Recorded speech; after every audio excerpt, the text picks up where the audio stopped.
Hola, ¿qué tal? Muy buenas tardes.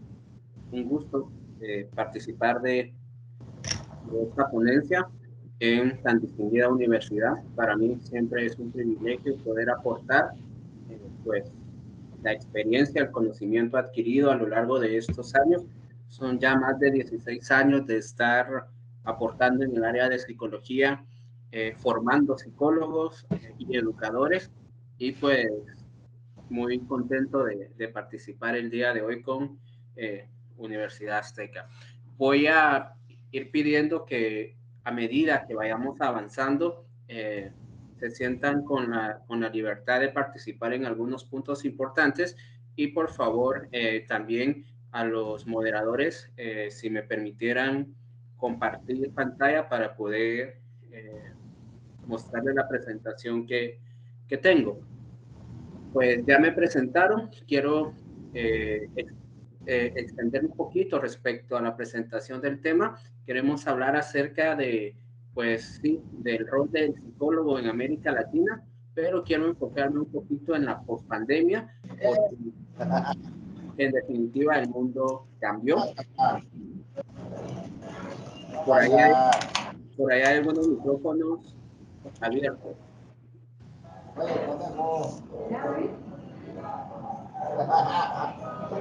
Comal y Camal. Creo que es un micrófono abierto. Si pueden entenderlo, va a ser más fácil. Excelente. Pues, como les decía, quiero extenderme un poquito más allá y hablar del rol del psicólogo en Latinoamérica en la pospandemia. ¿Y por qué en la pospandemia? Porque el mundo no es el mismo. El mundo cambió definitivamente. Nosotros cambiamos, nuestra generación, pues vivió una experiencia que varias generaciones anteriores no habían podido experimentar, a Dios gracias, pero el mundo cambió. Hace más de un año, hace ya casi 2 años, un chinito tuvo a bien comerse una deliciosa sopa de murciélago, y hoy hablamos de una pospandemia, pensando en que Dios mediante podamos empezar a regresar a una relativa normalidad con todo y lo que ha sucedido, porque pues el mundo está convulsionado y empezamos a salir de una variante, y por ahí empieza a haber ruidos de la nueva, y vamos a hablar de todo esto. Pero quiero también contextualizarme un poquito, cómo está la juventud mexicana enfocándose en temas de el por qué es importante la psicología en estos momentos en el globo, en el mundo, y también saber un poquito de qué los motiva a estar acá, qué los motiva a estar estudiando psicología. Esto es una decisión no sencilla, decidir qué voy a hacer con el resto de mi vida y enfocarme en una carrera humanística de servicio no es, no es sencillo. Entonces quiero conocer esos motivadores y también entender si se repiten un poquito, porque en Latinoamérica nuestro pensamiento es muy similar, y siempre me gusta preguntarle a personas que están en los primeros años de la carrera o que están estudiando la carrera, no las especializaciones, sino la carrera en general, qué los motiva. Por acá tengo algunos nombres, y a medida que los mencionan, pues yo les agradecería si con toda confianza abren su micrófono. La cámara pues es opcional. Eh, yo sé que no siempre es tan cómodo abrir la cámara. Si ustedes se sienten cómodos pueden hacerlo. Si ya se peinaron, como en mi caso, que estoy listo para abrirla, pues con toda confianza. Cuéntenme un poquito. ¿Qué los motiva a estudiar psicología? Esa va a ser nuestra pregunta generadora. A ver, Diana Flores. Diana Flores, cuéntame un poquito, ¿qué te motivó a estudiar psicología?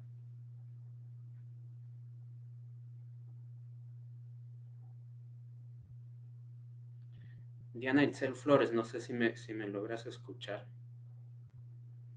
Ah, sí, perdón.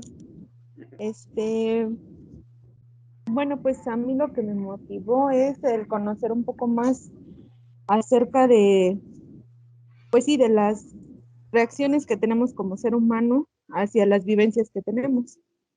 Y pues sí, conocer más que nada fue lo que me motivó a estudiar esta carrera. En específico, pues nada, solo conocer y aprender.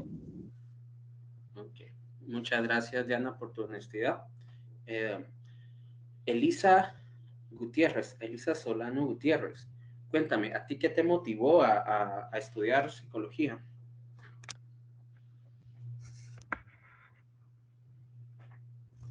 Hola, buenas tardes. Pues a mí me motivó, bueno, en principio porque mi mamá estudió la misma carrera y pues también al ir viendo y conociendo pues los aspectos que se podían determinar dentro de esta licenciatura, pues me fueron gustando pues cómo podíamos encontrar pues los aspectos de la mente me cautivaron completamente el hecho de conocer cómo nuestra mente es la que genera pues todas las emociones, nuestra forma bueno, cómo se desarrollan dentro de nuestro cuerpo. Y bueno, a mí me gusta mucho la carrera. Y bueno, a mí me llamó más la atención el hecho de trabajar con los niños. Ah, qué interesante. Gracias por tu honestidad. Sí, en definitiva, entender la conducta humana y entenderla, considerando sistema neuroendocrino, saber que la conducta no es una cuestión, digámoslo así, sin razón de ser, porque toda conducta pues tiene un inicio y tiene un propósito. El tema de neurológico es bien importante conocerlo y muchas veces se deja de lado. Bueno, y el tema de los niños pues aún más apasionante. En mi caso pues también, como lo leyeron por ahí, tengo una especialización en psicopedagogía y lo entiendo. Ahora bien, las dos personas mencionaron temas de conocimiento. Me parece interesante. Vamos a darle el micrófono a alguien más y luego les explico el por qué es importante saberlo. Eh, Gustavo Javier Rosas Pacheco. Cuéntame, Gustavo, ¿qué te motivó a estudiar psicología? Buenas tardes. Hola. En primera instancia, a mí me motivó el hecho de que no quise asistir a una terapia.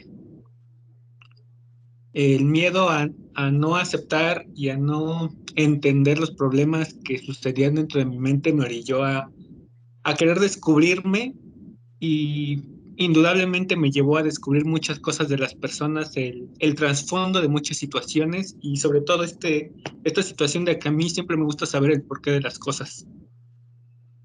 Interesante. Gracias, Gustavo. La verdad que no pensé que alguien fuera a decirlo así abiertamente y te voy a explicar por qué.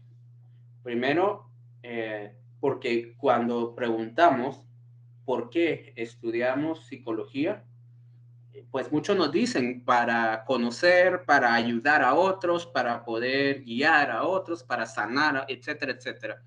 Pero muy pocas personas se atreven a decir para ayudarme a mí. Y, y esto es bien importante. Habemos muchos que pudimos haber estudiado psicología con esa motivación, buscando ayudarnos a nosotros mismos.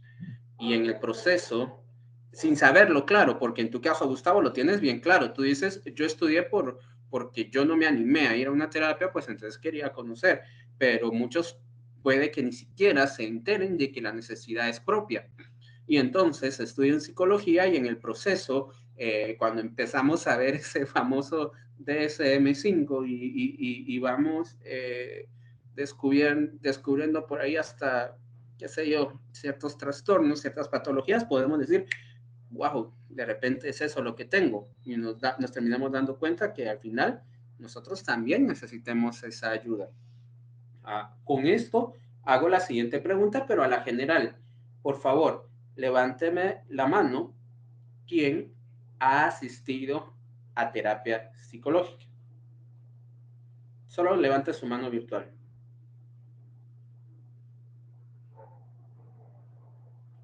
Ok. Oh, son varios. Excelente. Son varios los que han asistido. Es un grupo significativo, creería, pero si lo notan, pues 28 personas pensaría yo que es poco. Bajen la mano, por favor.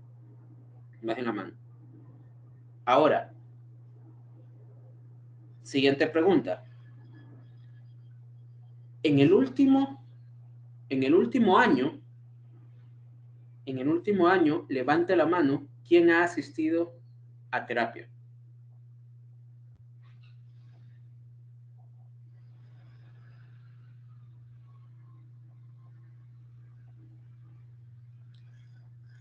Está subiendo el número, parece genial. Que en realidad no me sorprende, es menos la cantidad de personas que en el último año han asistido a terapia. ¿Por qué pregunto esto? Muchas gracias, pueden bajar la mano. ¿Por qué pregunto esto? Porque estamos hablando del rol del psicólogo y es importante que nosotros sepamos que los primeros que tienen que tener el apoyo de un psicólogo somos nosotros mismos. ¿Y por qué? Porque yo voy a hablar de un rol del psicólogo post pandemia y nos vamos a dar cuenta que todos fuimos víctimas de esta pandemia, que ahora mismo todos estamos viviendo las secuelas de esta pandemia, estamos de repente en situaciones que no hemos identificado aún, pero que son problemas de salud mental que estamos viviendo y los primeros que necesitaríamos buscar esa ayuda somos nosotros. Ahora, ¿por qué no ha sido? Pues esa es decisión de cada uno. Gustavo nos daba una, cada quien tendrá la suya, pero sí creo que es importante. ¿Por qué? Porque necesitamos creer en lo que hacemos. Si alguien me dice, no, yo no voy a los psicólogos porque yo no confío en ellos, ahí hay una alerta, ahí podría haber una alerta.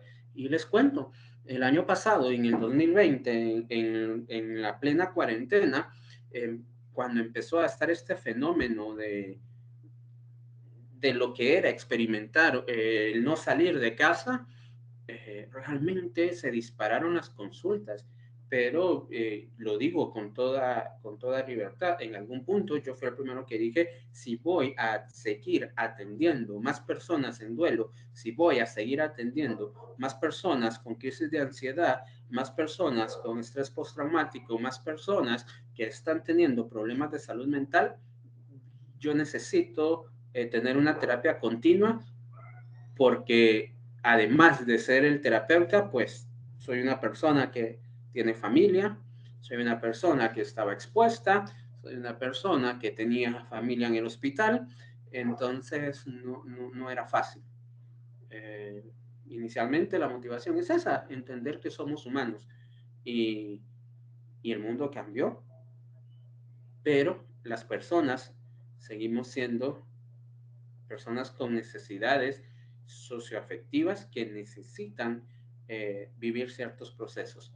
Le voy a pedir a los administradores de la conferencia o a los organizadores si pueden permitirme compartir pantalla, por favor, para poder mostrar la presentación. Y si no, pues igual voy avanzando.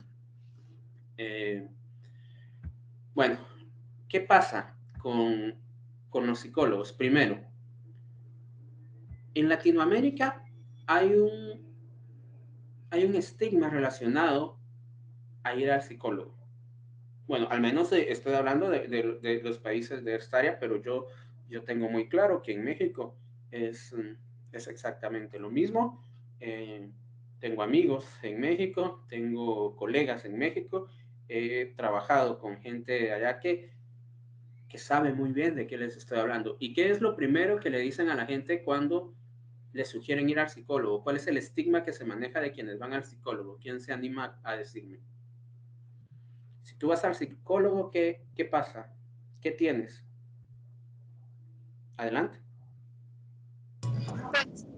Siento que la sociedad piensa que el ir al psicólogo es porque estás loco, ¿no? Normalmente cuando dices voy al psicólogo, ay, es que los psicólogos son para locos. Listo. Ok, necesitamos romper ese paradigma. O sea, los psicólogos no están para tratar locos. O sea, de hecho, nosotros sabemos que el término loco es un adjetivo, pero que el DSM-5 jamás te dice, bueno, el código F58 está loco. No, o sea, entendemos que hay patologías, pero necesitamos romper ese paradigma.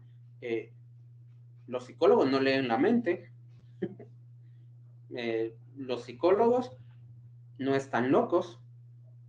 Bueno, ese no estoy tan seguro porque a veces algunas prácticas dejan ese en debate porque de verdad unas malas prácticas nos hacen quedar muy mal al resto y por eso es la necesidad pues de leer bastante, de tener contexto, pero el punto es que hay un paradigma relacionado a qué pasa con la persona que va al psicólogo. Aún no puedo compartir pantalla, no sé si de alguna forma. La psicología en esta pandemia brindó nuevas oportunidades. Oportunidades de entender la forma de comunicarlo y reinventó la forma de hacer ciencia. Sin problema puede compartir pantalla. Si no le deja compartir la pantalla, me puede notificar o enviar el archivo y yo desde aquí se lo comparto. Ok, no me deja, me dice que solo los organizadores pueden y pues no me permite, pero si gustas lo envío. Pues, ok, me lo puede enviar aquí por el chat y ahorita lo compartimos. De acuerdo, con gusto. Muchas gracias. Pues les voy ampliando un poco en lo que logro enviar la presentación. Cambió el modo de hacer ciencia. ¿Por qué? Les cuento un poquito. Hace unos 10 años empezamos un programa de consultoría psicológica para personas que requirieran buscar apoyo y empezamos a atender en clínica, empezamos a atender en universidades, escuelas, colegios, empresas, etcétera. Pero una de las modalidades era vía Skype.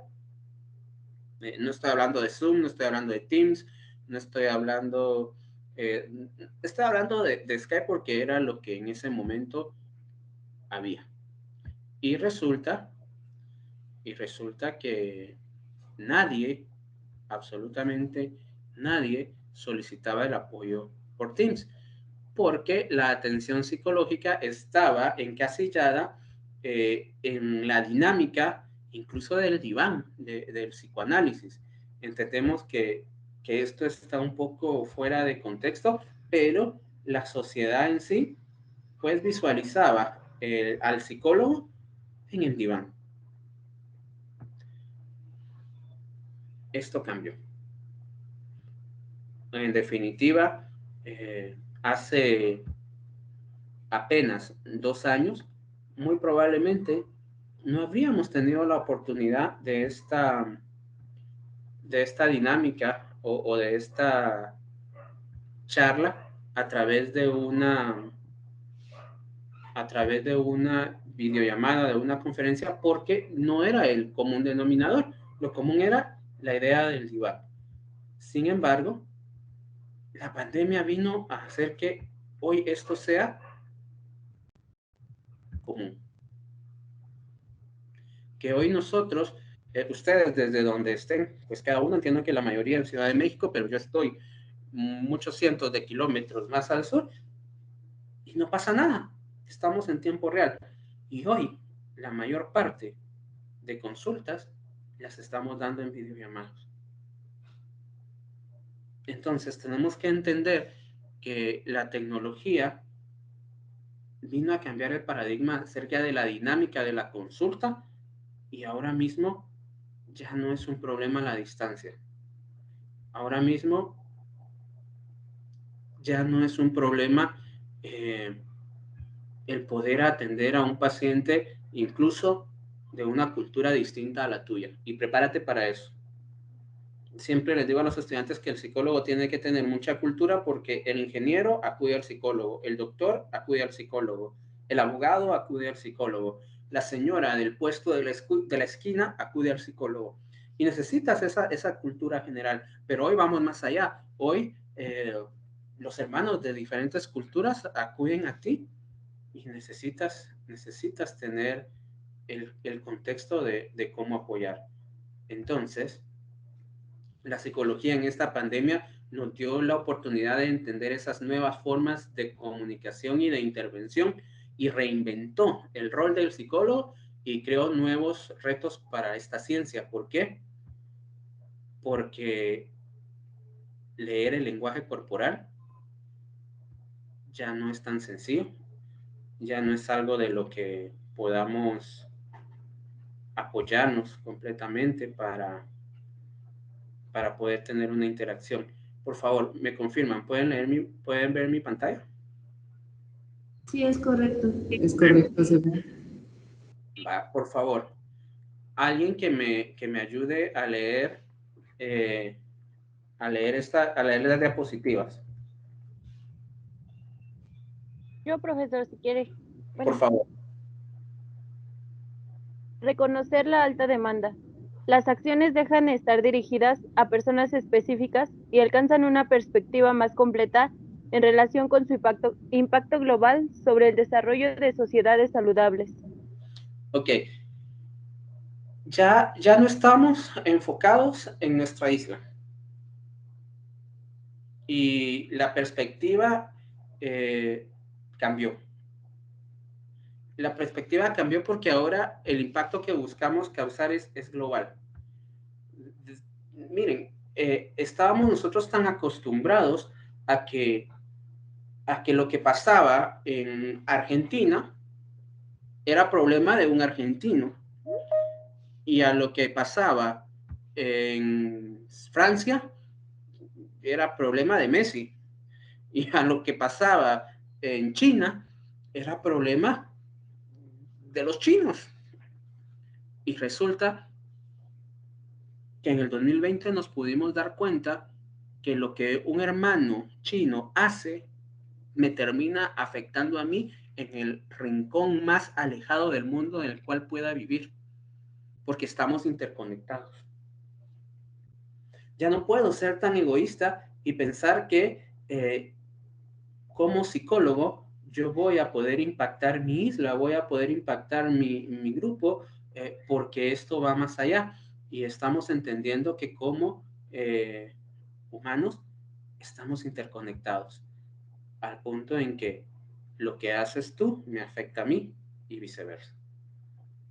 Entonces, esta visión global es parte de lo que tenemos que adoptar como nuevas personas que hacen ciencia o que estudian ciencia, porque el reto también es más grande. En realidad lo que nosotros buscamos ahora como psicólogos ya no es el ayudar a la señora que tiene problemas con el esposo o en ayudar al niño que tiene problemas en el estudio, sino estamos buscando el desarrollo de sociedades saludables. Mira, pasamos de enfocarnos en el individuo a enfocarnos en la sociedad. Y la pandemia nos vino a dar un cachetadón porque nos hizo darnos cuenta de la importancia que tiene la vida saludable. Si tú tienes un vehículo, un coche, un carro, un auto, me vas a entender. Regularmente hay personas que llevan el vehículo al mecánico cuando se descompone. Pero en realidad el vehículo debería llevarse al mecánico cuando lo amerita, porque tiene kilómetros, millas de servicio y posteriormente necesita cambio de fluidos, cambio de piezas para evitar que se quiebre o que se descomponga. Los que hacen aviación entienden esto porque el avión no lo puedes parar en las alturas. No puedes hacer que, no vas a decir, bueno, pinché una llanta, voy a pararme acá y la cambio, sino que en la aviación sabes que la prevención, el servicio de prevención por horas de vuelo es sumamente importante para evitar desperfectos. Y esto tienen libros de tal forma que si tú encuentras un avión, no lo puedes volar sin antes checar estos libros de servicio. La mayoría de nosotros ha vivido la vida esperando a sentirse mal para ir con el médico, esperando a tener quebrantos de salud para empezar a cuidarse. Y la pandemia nos vino a decir que el más afectado iba a ser el que no se había percatado que la calidad de vida y la vida saludable eran primordiales para poder sobrevivir. Las medicinas preventivas se dispararon. Bueno, hubieron muchas cosas que se dispararon en cuanto a precios, pero hoy la gente está enfocada en la medicina preventiva. Y, oh sorpresa, esta es una oportunidad de oro para los psicólogos. Porque por primera vez las personas están interesadas en cuidar de su salud para prevenir ciertos problemas. Voy a compartir. Por favor, si alguien puede apoyarme con la diapositiva. Dejo de verlos cuando proyecto, pero agradezco si alguien me puede leer. Adelante.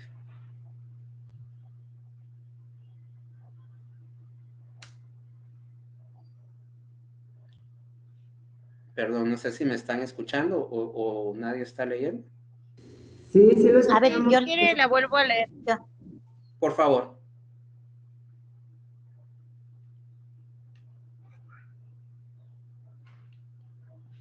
Si gusta yo lo leo. Investigador. Es importante poder investigar sobre los efectos de los distintos medicamentos y cómo esto afecta la salud mental de los pacientes. La incertidumbre se combate con conocimiento.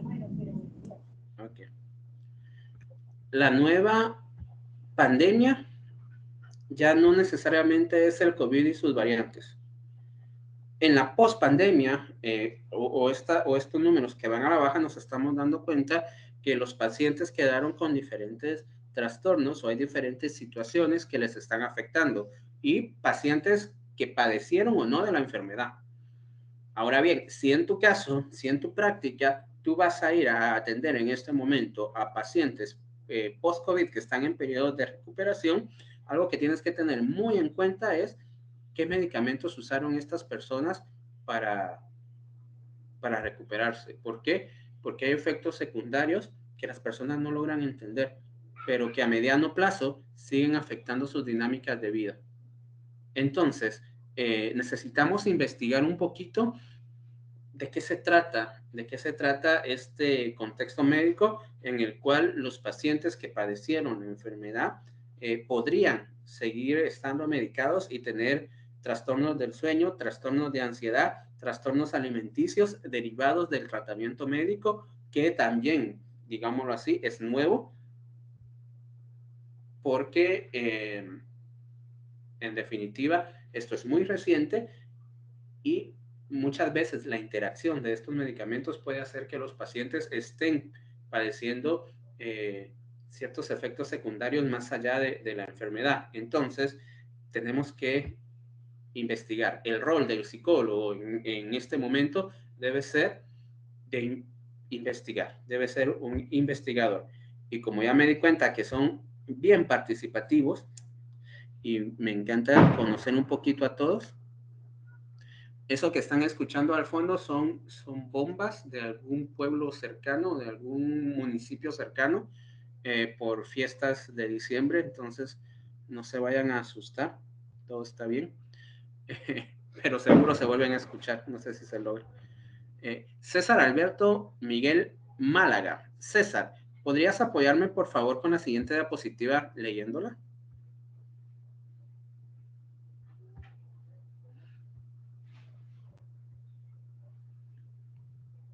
Adelante, César. Buenas tardes. Promotor de vida saludable. Debe evaluar la efectividad de los servicios de salud, pero a su vez tiene la responsabilidad de impulsar investigaciones de corte científico y la promoción de estilos de vida saludables. Ya, te lo dije. En realidad esto se disparó y las personas están buscando cuidarse porque de alguna manera, tal vez no la mejor, pero estamos entendiendo la importancia de tener vida saludable. Nosotros debemos ser los primeros promotores de esto, pero lo dije anteriormente, es fácil decirle al paciente cómo cuidarse, pero es que en algún punto nosotros tenemos que ser los primeros promotores siendo nosotros quienes tengamos dinámicas de vida saludable. ¿Por qué? Porque esto nos va a permitir ser juez y parte. Es importante evaluar la efectividad de los servicios de salud. Al ser todo esto reciente, los médicos van a necesitar información nuestra de estudios que hagamos en mediano o mejor si es corto plazo para entender si los servicios médicos están siendo efectivos o si, como dije anteriormente, estas interacciones de medicamentos están causando problemas a largo plazo que podrían cambiar con una interacción distinta. Al mismo tiempo, nuestra responsabilidad es generar, impulsar investigaciones de corte científico y promover el estilo saludable de vida. Ahora, cuando me refiero a promover, también me refiero a practicar. Necesariamente, esta es la tarea pendiente, muy probablemente, pero necesitamos practicar estilos de vida saludables.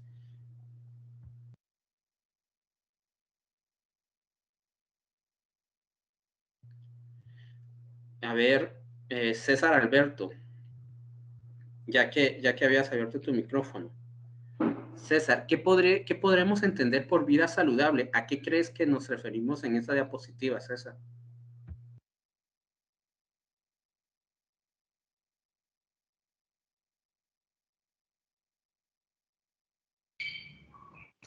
Bueno, yo lo entendería como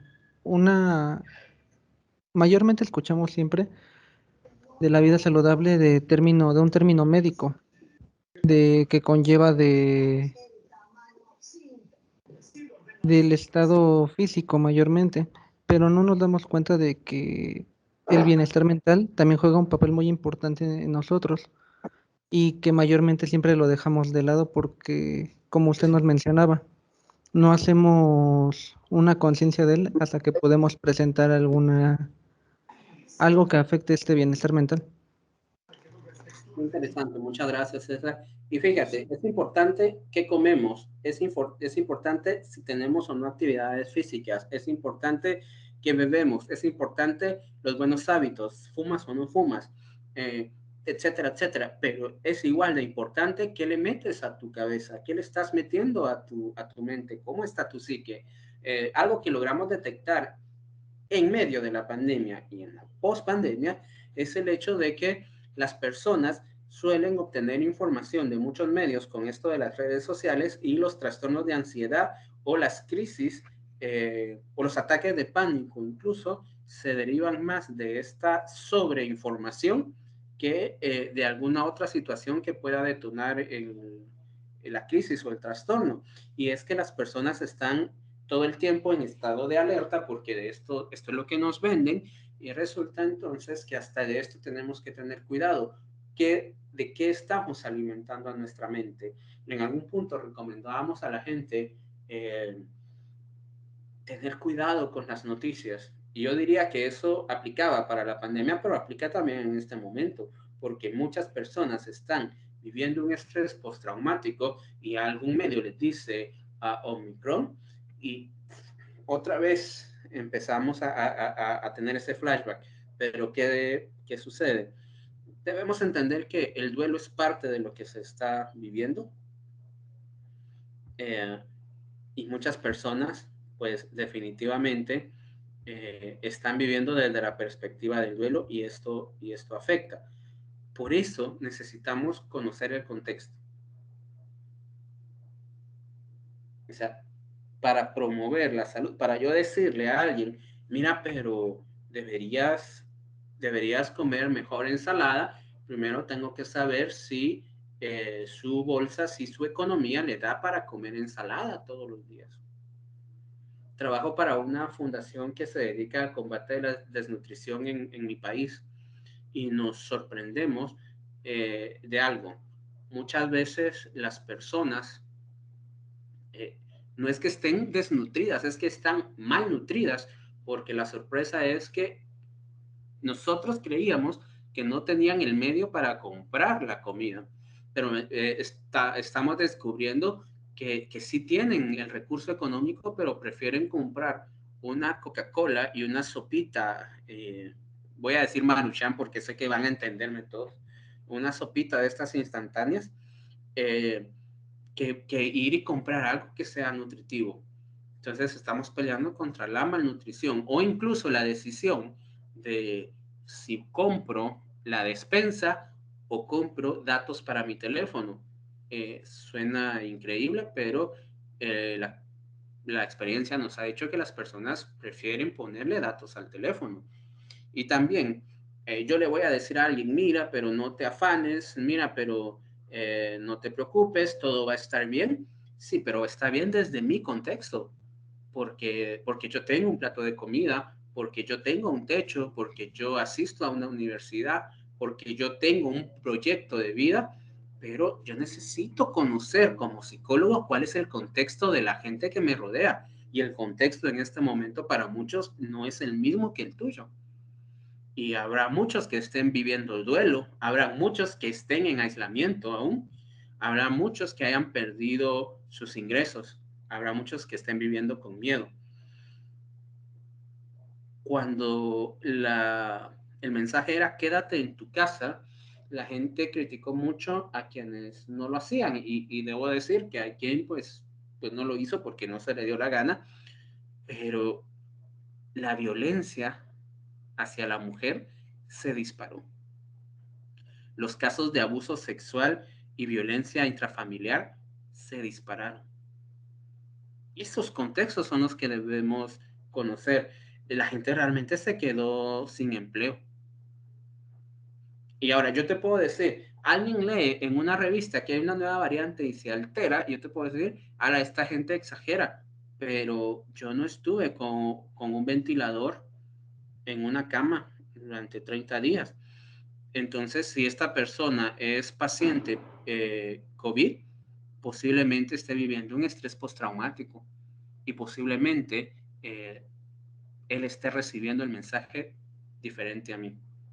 Los trastornos de ansiedad, la depresión, ¿sabes? Algunos se dieron cuenta que lo peor que pudieron haberles hecho era dejarlos con ellos mismos, porque estar solos con ellos mismos les detonó depresión. Me voy a enfocar en algo así lo más concreto posible y es que hasta la fecha los trastornos de ansiedad y el estrés postraumático siguen estando en nuestra dinámica y el rol al que estamos obligados a jugar en este momento es conocer ese contexto y saber identificarlos. Y la pregunta más común que a veces nos hacen es, ¿qué diferencia hay entre miedo y ansiedad? Porque me preguntaba alguien, yo no sé qué es lo que tengo, pero yo creo que tengo miedo. Y le trataba de explicar, no, lo que tú no tienes, lo que tú tienes no es miedo, tú estás experimentando ansiedad. Y hasta esto es importante en el contexto porque las personas están tomando decisiones en base al miedo cuando lo que están padeciendo no es miedo, sino ansiedad. Te explico un poco. Miedo. El miedo no es malo. De hecho, el miedo es bueno porque el miedo nos ayuda a sobrevivir. Miedo es lo que sientes cuando un día vas pasando la calle y ves que pasan dos camionetas y empiezan a disparar. Y tú dices, me va a caer una bala y entonces tu cuerpo empieza a tener una reacción bioquímica y la adrenalina te impulsa y tomas una decisión y te tiras al suelo o sales corriendo o te pones a disparar. Yo no sé cuál es tu contexto, pero eso es miedo, porque es una reacción natural del cuerpo que nos motiva a la sobrevivencia. Aclaro algo. Aquí hay un estímulo que realmente nos está haciendo percibir peligro porque realmente estamos en peligro. Miedo era lo que sentía el hombre en la selva cuando miraba al león y le tocaba tomar la decisión de huir o pelear.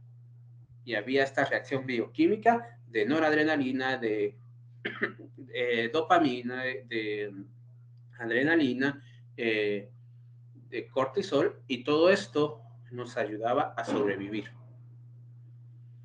La ansiedad, en cambio, la ansiedad es lo que te sucede cuando tú dices,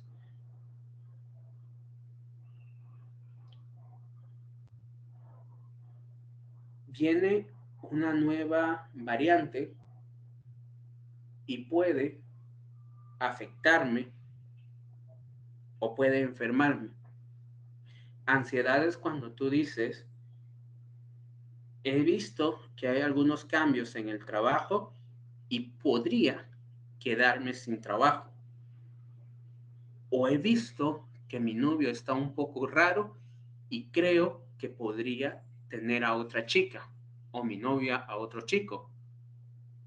Porque la ansiedad, a diferencia del miedo, no representa un peligro inmediato, sino es el pensamiento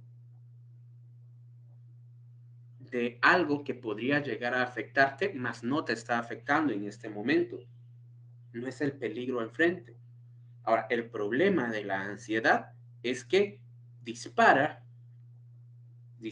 los mismos bioquímicos en el cuerpo, dispara cortisol, y lo que la ansiedad hace, a diferencia del miedo, es que cuando en el miedo el peligro pasa, los niveles descienden. O sea, cuando se van los disparos, te calmas y los niveles descienden. Cuando el león no te alcanzaba, los niveles descienden y no pasa nada. Pero en la ansiedad, el pensamiento es recurrente, mantiene los niveles altos y empieza a haber problemas en el cuerpo, problemas médicos, problemas físicos derivados de que tu cuerpo todo el tiempo está preparado para pelear o para huir, porque tu pensamiento está esperando el momento de atacar y probablemente ese momento nunca llegue. De hecho, el 95% de cosas que te provocan ansiedad probablemente nunca vayan a pasar. Pero aún así, la sociedad se quedó viviendo en ansiedad. Y pregúntale a la gente, ¿a qué le tiene miedo? Y tú te vas a dar cuenta que la gente no es que tenga miedo, la gente tiene ansiedad, y te vas a dar cuenta que la gente dice, es que tengo miedo. No, tienes ansiedad porque lo que tú estás pensando recurrentemente no es un peligro inminente que te vaya a dañar en este momento, sino es la idea de algo que pueda pasar y te termine dañando. Ese es nuestro contexto real. Contra eso es lo que estamos peleando como psicólogos, y en eso debemos enfocarnos. Además de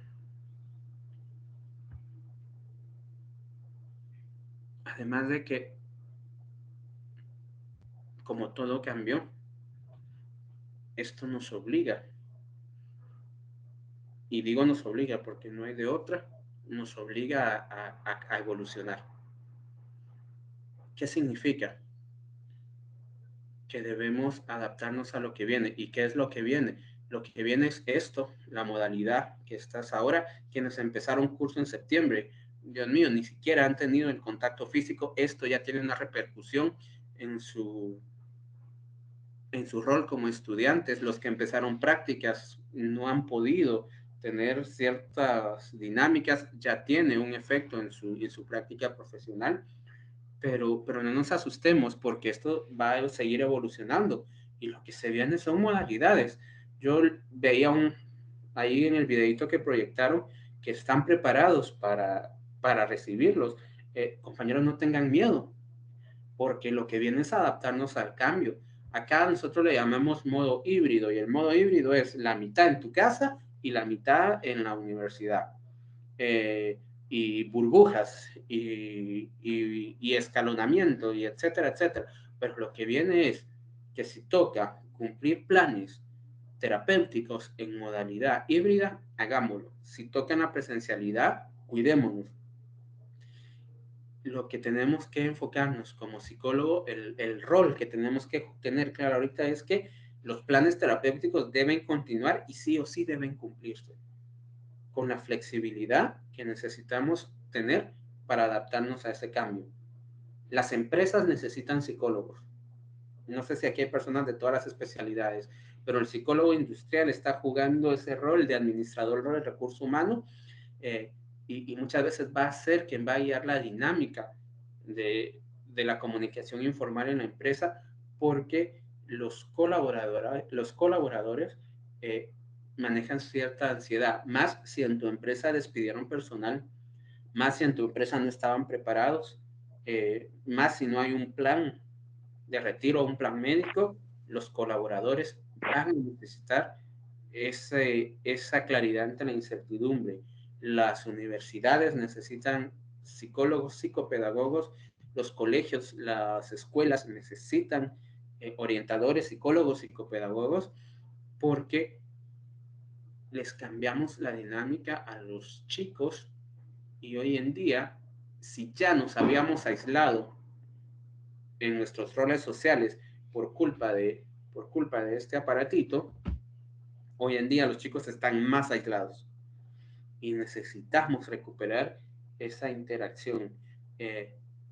La clínica necesita un psicólogo comprometido, necesita un psicólogo saludable, necesita un psicólogo investigador, porque el paciente que se anime a llegar a clínica, y se están animando, a diferencia de muchos otros años, se están animando, el paciente necesita que ese profesional le atienda con compromiso y ética, y esté enfocado en que, bueno, si ahorita la dinámica me dice que te atiendo en videollamada, yo te voy a dar el seguimiento.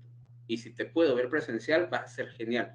Pero lo que voy a tener siempre en mente es que el plan terapéutico se va a cumplir, porque para eso me preparé y ese es el rol que estoy jugando. Voy terminando con un par de ideas más. Por respeto al tiempo que me asignaron, le voy a pedir a Claudia Selene Santos. Si me puedes ayudar, Claudia, con la siguiente diapositiva, te voy a agradecer mucho, Claudia Santos.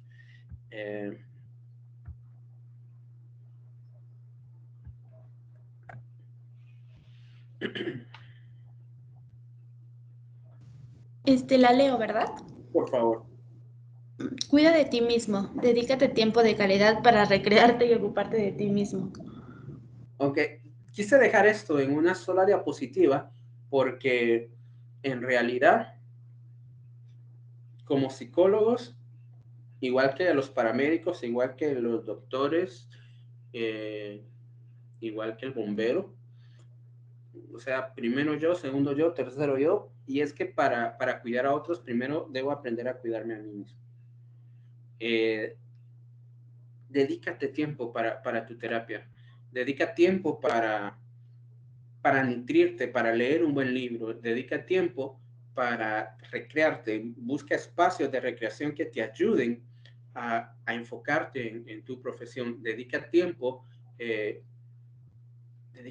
de calidad para ir más allá de lo que la universidad te pueda estar dando, porque déjame decirte algo, la universidad te va a dar las bases, que es algo sumamente importante, pero realmente el profesional eres tú y la universidad te da las bases. Sin embargo, para poder crecer, debes tener el deseo, debes ser curioso, debes tener la curiosidad de seguir investigando, de seguir buscando conocimientos que muy probablemente no va a dar tiempo en la universidad. Y no porque la universidad sea buena o mala, sino porque simplemente es que esto es una ciencia.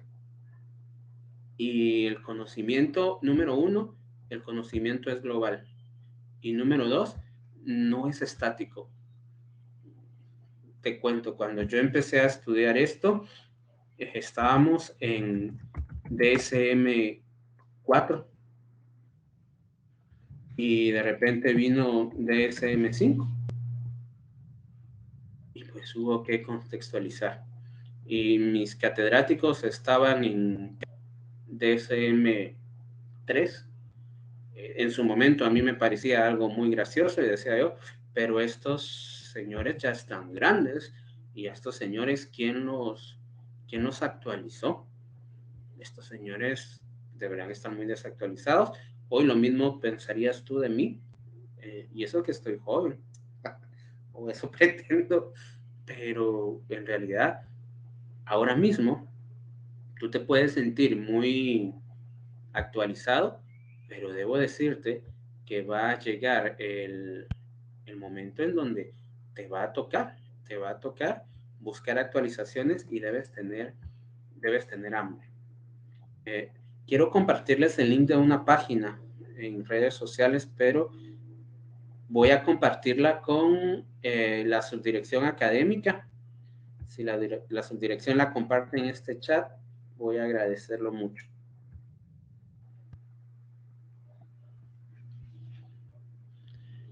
Listo. ¿Qué es lo que te quiero decir? El rol del psicólogo es sumamente significativo en la sociedad contemporánea. Y ser estudiante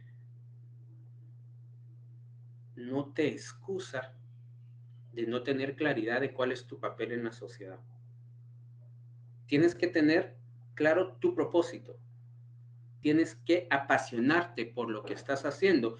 Y si tienes el talento, qué alegre, porque vas a poder desarrollar tu pasión y llegar a cumplir tus propósitos. Pero el talento no necesariamente viene como un carisma natural. Muchas veces el talento viene del conocimiento adquirido y eso amerita leer más que los demás, eso amerita investigar más que los demás, eso amerita servir. Servir es agregar valor a las personas y como psicólogos estamos obligados sí o sí a agregar valor para que todas las personas que interactúan con nosotros lleven más de lo que traían, lleven homeostasis, lleven estabilidad, lleven salud, lleven claridad de los propósitos de su vida, porque la interacción contigo los hizo crecer cuando tú les agregaste valor a sus vidas. Espero que el mensaje pues sea claro y de valor. Agradezco que hayas estado dispuesto a escucharlo con toda humildad. Mi única intención es servir a tu carrera profesional para decirte que lo que estás estudiando hoy más que nunca tiene mucho sentido y espero que lo encuentres a lo largo de tu práctica profesional, pero que realmente el propósito se cumpla cuando la sociedad se impacte por las personas que tú vas a atender a través de lo que haces. Servir. Estamos llamados a servir. Eso es loable. Eso nos acerca mucho a ser semejantes a nuestro maestro, a nuestro ejemplo de vida para quienes profesamos ideologías de vida cristianas. Esto nos hace mucho más humanos y estar arriba solo significa que sirves a más personas. Así que si tú quieres crecer como profesional, no te enfoques en el dinero, no te enfoques en la empresa, no te enfoques en el título, sino enfócate en el servicio. Y va a ser mucho más fácil cumplir tu rol. Muchas gracias por la oportunidad. Cedo el micrófono para las preguntas que puedan haber o para cualquier interacción que venga. Gracias por el espacio y la disposición.